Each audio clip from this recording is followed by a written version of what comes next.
Mitansh media solutions यानी बोले तो MMS, designing, branding, promotion, events, मतलब सब कुछ। कॉल कीजिए 8791601188 पर। Hello students, my name is Shantanu and I'm teaching in DAV Centenary School, Meerut. I'm teaching political science. So the political science basically is divided into two books, एक Indian polity है और एक world politics है।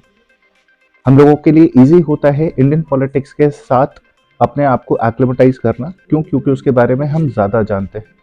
जब हम 1 marks question होते हैं, जैसे हमारे ई सेक्शन तक 5 सेक्शंस हैं जिसमें डिवाइडेड है, जिसमें 1 मार्क एमसीक्यू क्वेश्चंस होते हैं, असर्शन और रीजन बेस्ड क्वेश्चंस होते हैं, मैचिंग वाले क्वेश्चंस होते हैं, उसके बाद फिर 2 नंबर के क्वेश्चंस होते हैं, 4 नंबर के क्वेश्चंस होते हैं, then we have 8 number questions.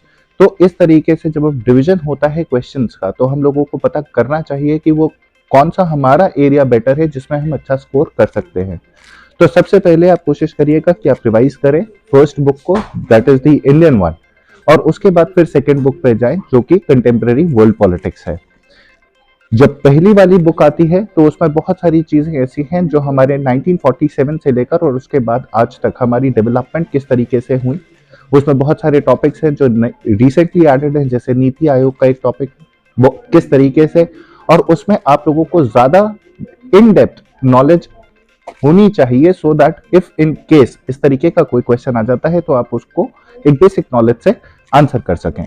दूसरी चीज आती है जब वर्ल्ड पॉलिटिक्स की, तो वर्ल्ड पॉलिटिक्स में बहुत सारे अलग अलग टॉपिक्स हैं। फॉर एग्जांपल यूनाइटेड नेशंस का एक अलग टॉपिक है, फिर यूएस के साथ हम लोगों के इंटरनेशनल रिलेशंस किस तरीके से हैं, इजराइल के साथ कैसे हैं, और पाकिस्तान के साथ कैसे हैं, मतलब जो हमारी नेबरिंग कंट्रीज हैं उन लोगों के साथ हमारे किस तरीके के रिलेशन है। इन सारी चीजों के बारे में हम लोगों को डेफिनेटली आइडिया होना चाहिए।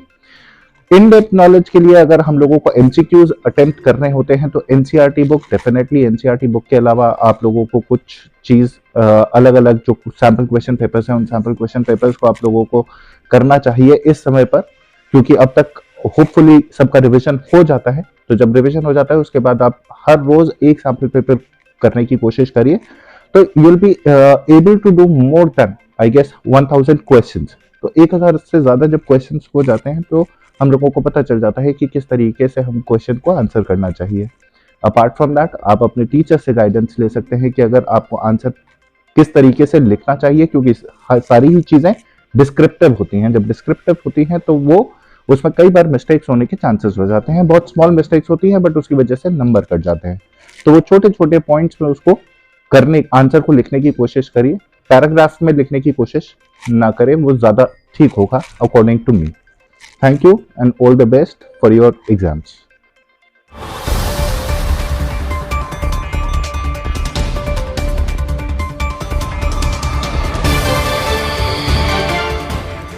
बच्चों को पहली बार स्कूल भेज रहे हैं तो स्कूल क्वालिटी में समझौता नहीं।